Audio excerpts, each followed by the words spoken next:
Marcos, hola, Hola, ¿qué tal? ¿cómo estás? Bien, muy bien, aquí algo.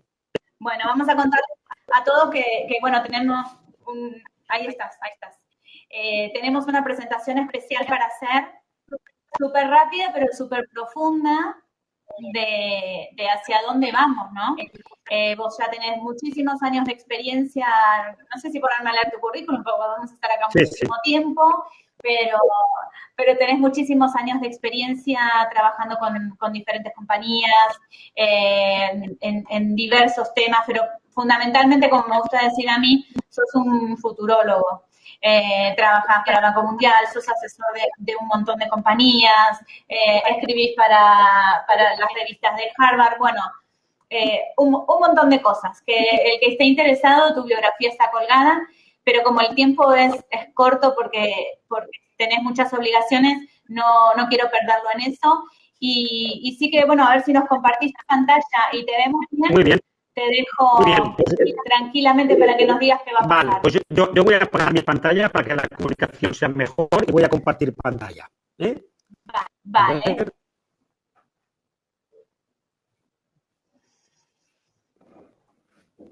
ver, ¿me indicáis, por favor, si se ve la presentación? La presentación se ve perfectamente, sí. Muy bien, y ha cambiado, ¿eh? La diapositiva. Muy Sí, bien. Bueno, perfecto. bueno, Y si querés apagar tu cámara, se te ve perfecto. Gracias, te dejo. muy bien, pues muchas gracias. Bueno, pues si os parece, muchísimas gracias por haber pensado en mí. Y nada, pues vamos a compartir pues una serie de reflexiones. Una primera pregunta que nos podríamos hacer es por qué una organización, por qué una empresa está como está. Cuando hago esta pregunta, significa de que aquí, que estáis de diferentes empresas, yo os preguntara en qué situación estáis, algunos diríais que muy bien, otros regular, otros mal, etcétera. Cuando preguntara el por qué estáis en esta situación, cada uno de vosotros tendría alguna respuesta concreta. Habría alguien que podría decir que está así debido pues a la globalización, alguien podría hablar del COVID, alguien podría hablar del clima político, etcétera. Pero independientemente de que cada empresa tendría una respuesta concreta, habría una respuesta común a cualquier tipo de empresa. Y la respuesta común a cualquier tipo de empresa sería la siguiente. Una empresa está como está fundamentalmente por las decisiones que no tomaron hace 4 o 5 años. Fijaros que digo que no tomaron y no digo que tomaron. Con esto lo que quiero decir es que las empresas pagamos muchísimo más las decisiones que no tomamos que incluso alguna posible decisión errónea. Primero, nos costaría muchísimo definir lo que es una decisión errónea. Entendemos que una decisión errónea es aquella que no da el resultado esperado. Pero también es cierto de que hoy tomamos una decisión en un momento, en un entorno, y muchas veces hasta que vemos el resultado de esa decisión, en ese camino pueden pasar una serie de cosas absolutamente impredecibles. Pero independientemente que, por supuesto, tenemos que intentar que el resultado sea el esperado, en ese camino hay un aprendizaje. Cuando una empresa va tomando decisiones, cuando una empresa va haciendo cosas, hay un aprendizaje. Cuando una empresa no toma decisiones, ocurren dos cosas. Primera, si yo no hago nada, no aprendo nada. Y mucho más importante es que cuando una empresa no toma decisiones, alguien la toma por ella. Si yo os preguntara, oye, si vuestras empresas no toman decisiones, ¿quién las va a tomar por vosotros? Pues seguro que contestaríais el mercado, y simplificando muchísimo el mercado, serían los clientes y los competidores. Es decir, como no podemos congelar a nuestros clientes, como no podemos congelar a nuestros competidores, no es una opción el no tomar decisiones. ¿Dónde estaremos dentro de 3 o 4 años? Pues dependiendo de las decisiones que tomemos hoy. Esa frase un poco cursi de que cada uno de nosotros somos profetas de nuestro propio futuro tiene muchísimo de verdad. El futuro de una empresa está mucho más en sus manos que en manos del entorno. Por supuesto que el entorno es importante, por supuesto que el entorno condiciona, por supuesto que lo tenemos que tener en cuenta, pero el entorno es exactamente el mismo para todas las empresas de un sector. Luego, dependiendo de las decisiones que tomemos, tendremos un futuro u otro. Yo, desde que empezó la pandemia, lo que estaba proponiendo y sigo proponiendo en las empresas es que para mí era imprescindible el tener dos planes de acción en paralelo. Un plan de acción que inicialmente llamé de shock, de choque, con un cierto enfoque defensivo, Y inicialmente, pues el escenario era 2020-2021, inicialmente. En este plan de acción de choque íbamos a necesitar mucho la microgestión, la lupa y el microscopio. Pero creía que era imprescindible en paralelo tener un plan de acción a medio y largo plazo. Si en el plan de shock íbamos a necesitar la lupa y el microscopio, en el plan a medio y largo plazo íbamos a necesitar los prismáticos y el telescopio. Porque el gran riesgo que yo veía es que muchas empresas que superaran el COVID-19 iban a desaparecer después del COVID-19. En este momento, de alguna manera, pues hay empresas que se están fortaleciendo y empresas que se están debilitando. Luego, a mí me parecía imprescindible tener estos dos planes de acción en paralelo. Aunque ahora también nos parezca surrealista por la situación que estamos viviendo, antes del COVID-19 yo decía de que el cambio nunca había sido tan rápido como ahora, pero decía que nos faltaba la segunda parte de esta frase. El cambio nunca ha sido tan rápido como ahora, pero nunca será tan lento como ahora. Antes, de alguna manera, pues del COVID, yo decía de que estábamos viviendo el momento más lento del resto de nuestra historia, pero es que después va a ser exactamente igual. Yo creo que todos estaremos de acuerdo de que el mundo va de velocidad, el mundo va de rapidez. Pero si yo preguntara, oye, ¿cómo definiríamos a una tortuga? ¿Como un animal rápido o lento? Pues posiblemente diríamos que es un animal lento. Pues muy bien, para un caracol, una tortuga sería una velocista. Si yo preguntara cómo definiríamos a una liebre, si como un animal rápido o lento, posiblemente diríamos rápido. Pues muy bien, para un guepardo, una liebre sería como una tortuga. Y todos ellos, para el halcón peregrino, que es el animal más rápido que existe, serían como tortugas. Con esto lo que quiero decir es que, por supuesto, que el mundo va de velocidad, el mundo va de rapidez, pero cada sector, cada industria tiene sus propias velocidades. Y por mucho que nos digan, una tortuga nunca se podrá convertir en un guepardo, nunca. Nuestro primer objetivo va a ser la tortuga más rápida. ¿Por qué? Porque estamos compitiendo contra otras tortugas y en paralelo vamos a pensar en cómo crear un guepardo. Pero no intentemos una tortuga convertirlo en guepardo porque no seremos ni tortuga ni guepardo. Pero es que además las competencias entre una tortuga y un guepardo son totalmente distintas, ni mejores ni peores. Si la única competencia importante en los mercados fuera la velocidad, la rapidez, el guepardo sería un animal mucho más competitivo que una tortuga. Pero una tortuga tiene otras competencias distintas, que entre otros pequeños detalles le permite vivir más de 100 años, cuando un guepardo suele vivir entre 10 y 12 años. Luego, ya una primera reflexión para realizar en nuestra organización es identificar cuáles son las competencias y capacidades claves de nuestro sector, industria, ecosistema. Y en esas es en las que vamos a tener que ser excelentes. Pero independientemente que acabo de decir que la velocidad, la rapidez es relativa entre industrias y sectores, lo que sí que es cierto es que si lo que pasa fuera de nuestra empresa va más rápido que lo que pasa dentro de nuestra empresa, sí que podemos afirmar que nuestro final está cerca. Si lo que pasa fuera va más rápido que lo que pasa dentro, nuestro final está cerca. Luego, la velocidad, la rapidez, que ya era una competencia importante antes del COVID-19, después del COVID-19 absolutamente se convierte en una competencia estratégica y de supervivencia. Un cazador japonés y otro americano han herido un león. Sus municiones han acabado y el león ronda el campamento. El japonés entra rápidamente en la tienda y cambia sus pesadas botas de caza por unas ligeras zapatillas deportivas. El americano le increpa: nunca podrás correr más que un león. El japonés responde: no importa lo rápido que corra el león, lo importante es que yo corra más que tú. Por supuesto que el león va a correr más que los dos, pero mientras se está comiendo a ti voy a coger una cierta distancia. No es una opción esperar que las cosas mejoren, no es una opción esperar que las cosas cambien, porque el resto del mundo no nos va a esperar. En el mejor de los casos, corriendo, vamos a estar en el mismo sitio. Yo creo que también todos estaremos de acuerdo de que hoy estamos en el reino de la incertidumbre.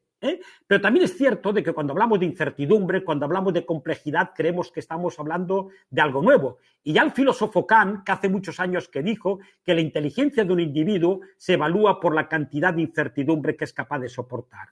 Hablar de incertidumbre, hablar de complejidad, no es hablar de nada nuevo. Siempre ha existido. Lo único que ocurre que ahora los cambios de alguna manera son mucho más rápidos y tenemos mucho menos tiempo para adaptarnos a estos cambios.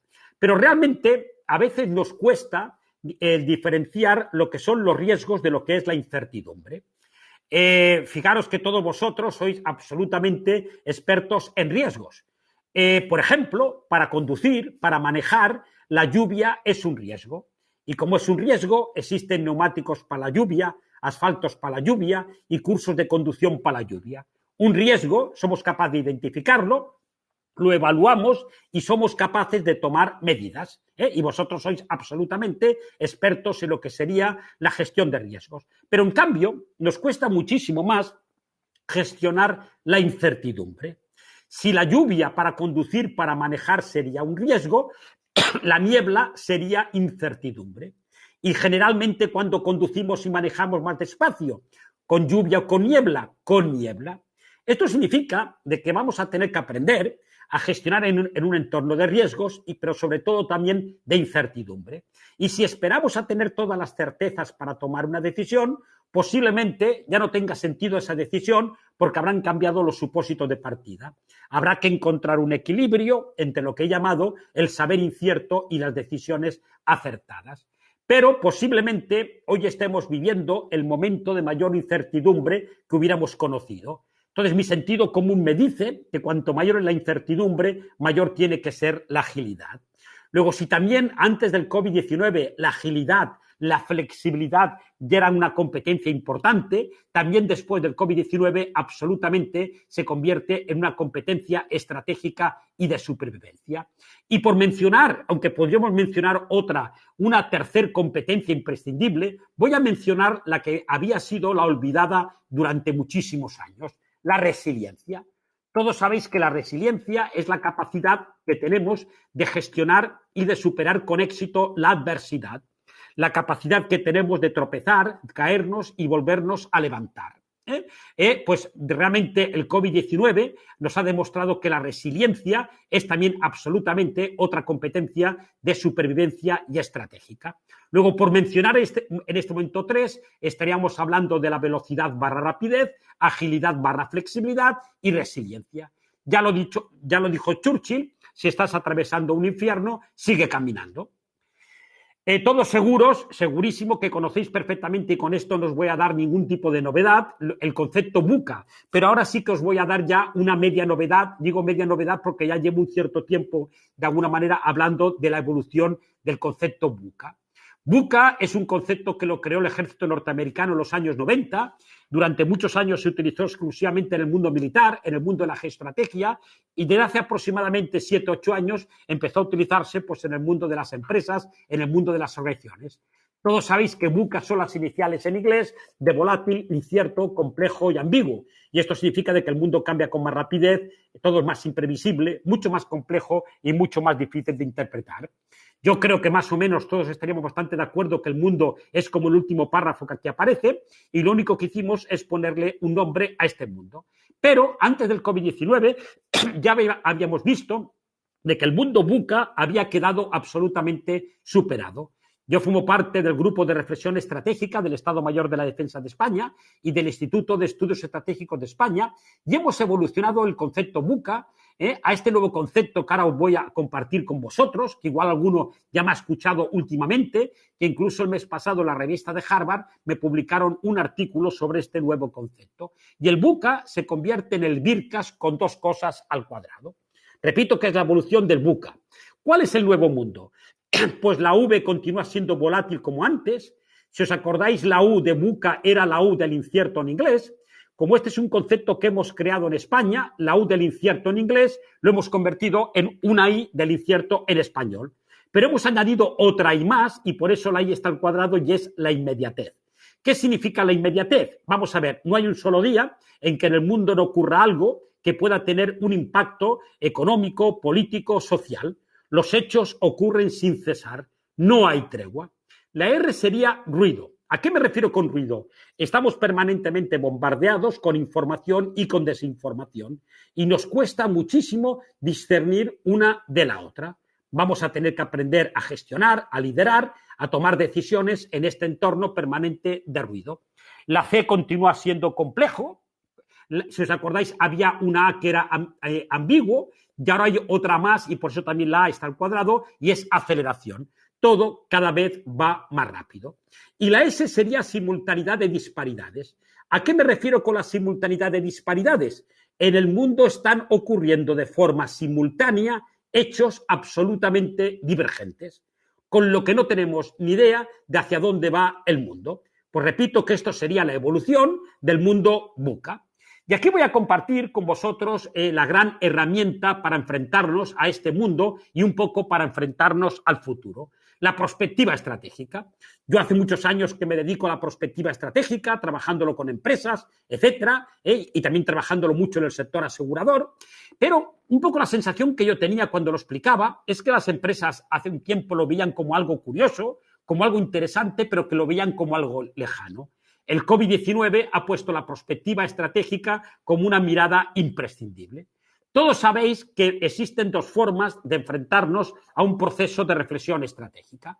La clásica, yo analizo mucho el presente de una organización, el pasado, aquí hacemos los FODAs, etcétera, y una vez que yo he analizado mucho el pasado y el presente, lo que hago es proyectar mi presente al futuro.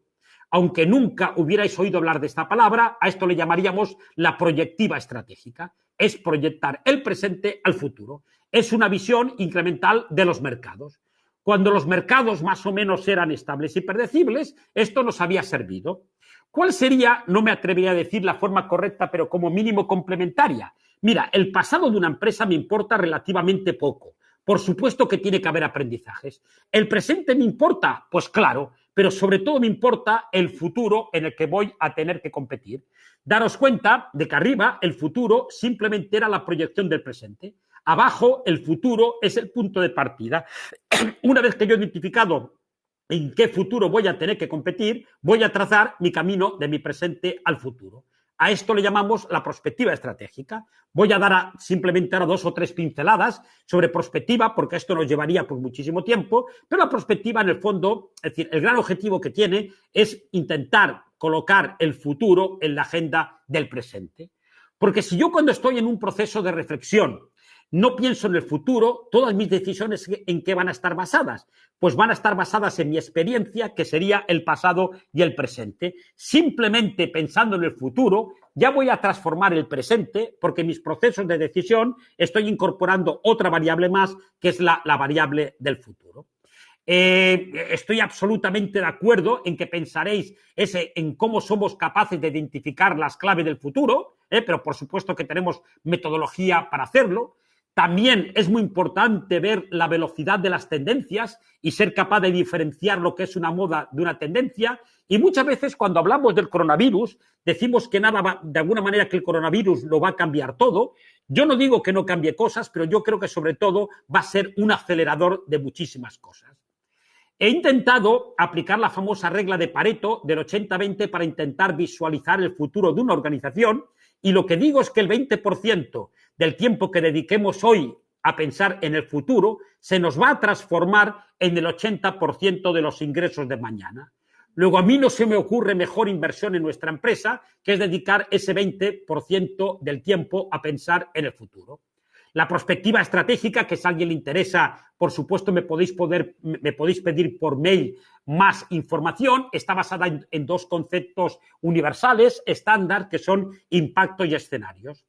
Nosotros los impactos lo hemos dividido en 6 grandes bloques: sociales, demográficos, medioambientales, macroeconómicos, tecnológicos, políticos, legales y geoestratégicos.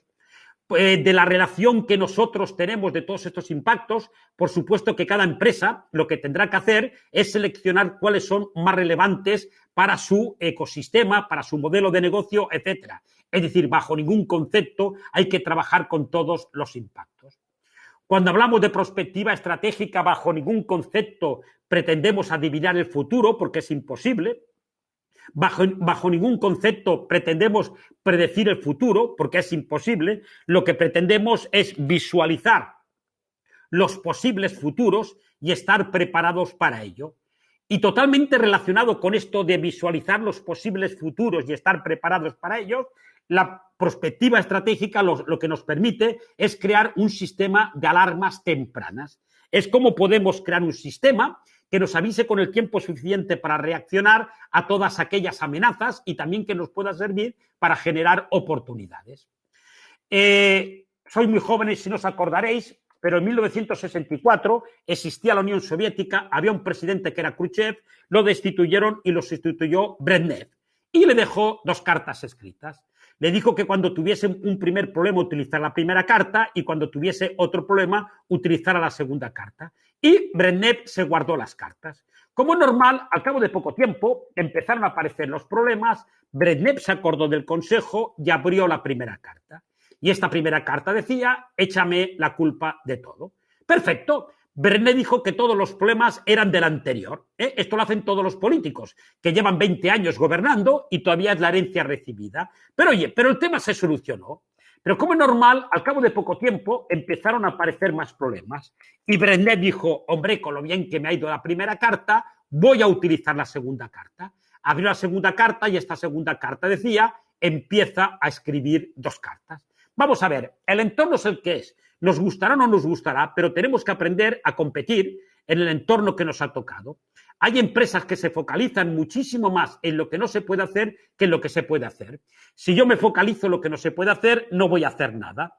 No perdamos 2 segundos en aquello que no depende de nosotros y no perdamos 2 segundos en actuar en aquello que sí que depende de nosotros. Abandonemos a veces el valle de las excusas y de los lamentos y vayamos al valle de las acciones y de las oportunidades. Hoy también hablamos de mucho y qué pasará el día D, y hasta ahora el día D siempre lo habíamos asociado con el desembarco de Normandía.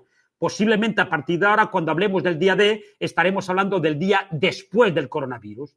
Y por eso yo también me pregunto si a partir de ahora hablaremos de AC/DC, y no me estoy refiriendo al conjunto de música heavy, sino si hablaremos de un antes y un después del coronavirus.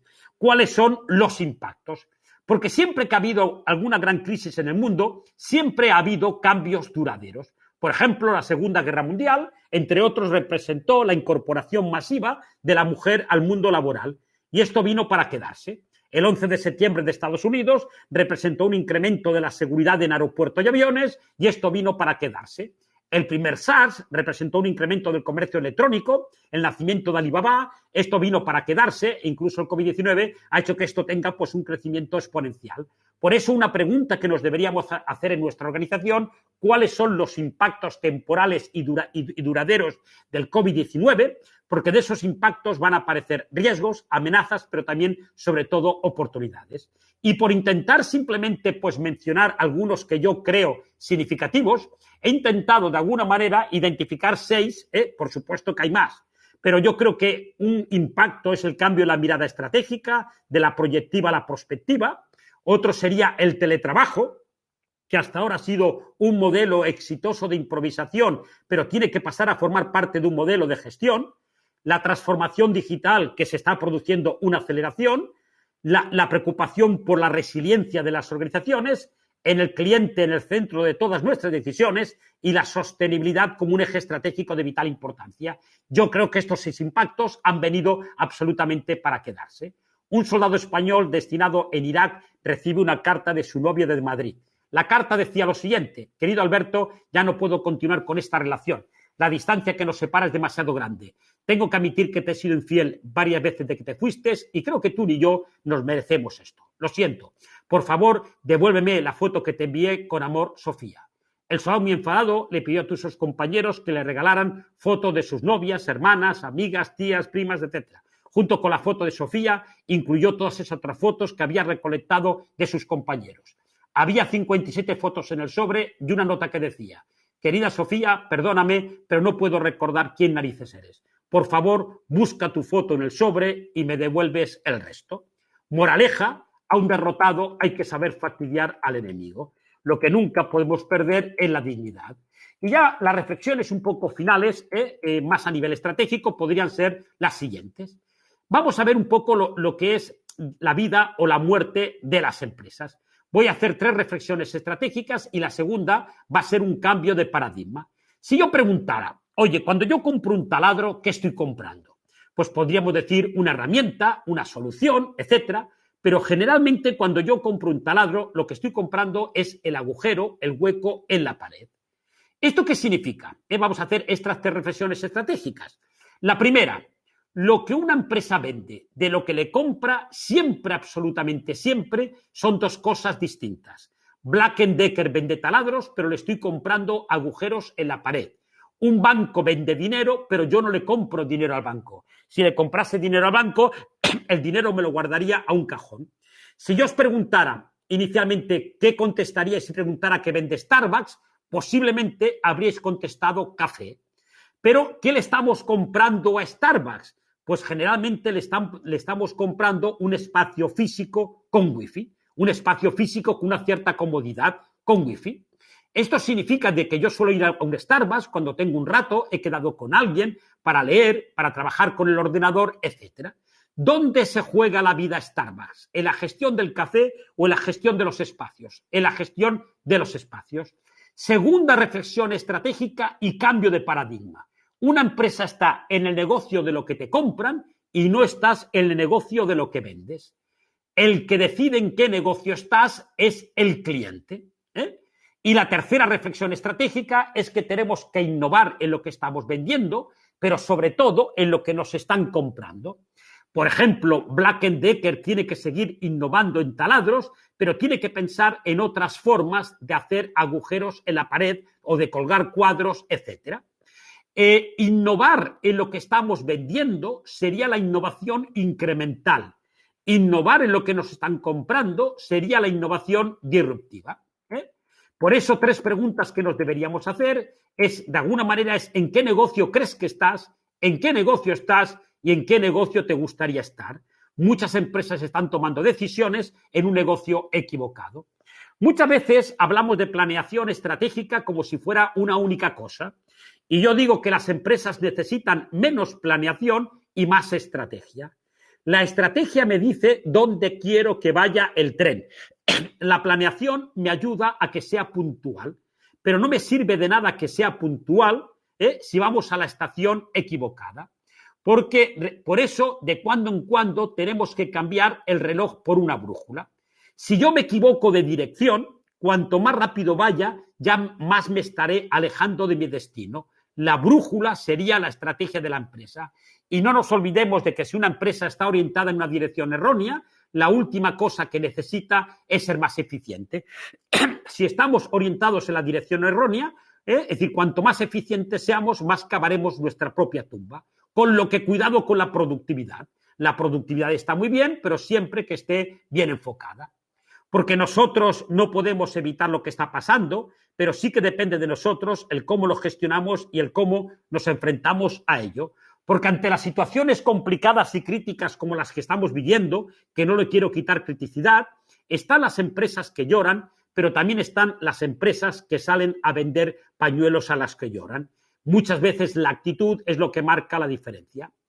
Y ya de alguna manera, pues la última reflexión es que cuando tengáis un día de esos en que piensas, oye, odio mi trabajo, acordaros de lo siguiente. A lo siguiente, en el camino de vuelta a casa, para una farmacia y ve hacia la estantería en la que se encuentran los termómetros.